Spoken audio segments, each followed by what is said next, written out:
За идниот премиер Зоран Заев не е некој посебен трошок собранието да има 5 потпредседатели.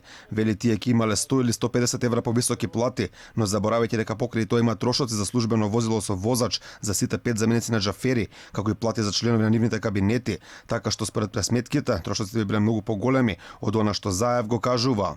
Еден потпредседател на собранието зима 100-150 евра, не знам колку поголема плата. Тоа не е за големинината на трошокот, веројатно заради тоа што има посебна канцеларија, ама денеска сите пратеници имат своја канцеларија во македонскиот парламент, но суштината е дали го слушаме гласот на граѓаните.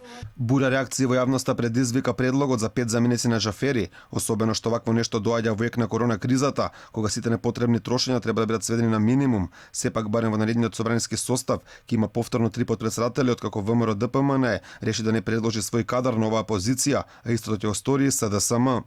Ако ВМРО ДПМН се повлече, тогаш и СДСМ ќе се повлече, ќе оставиме простор на помалите, еве за да биде бројката и помала. Јас се следев нивната изјава, тие рекоа не го прифаќаме предлогот на Заев, ама може ќе се повлечеме или слично ќе видиме. Тоа е транспарентно, отворено, како ќе постапат, така и ќе се однесувам. Поддршка за предлогот за 5 потпредседатели даде новото владеачко мнозинство. Ваквата одлука најде на бура реакции во јавноста.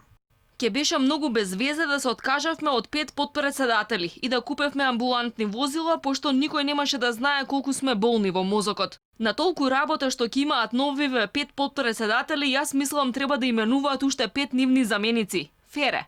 За разлика од владеачкото мнозинство, во собранието против предлогот на Джафери за 5 потпредседатели беше опозицијата.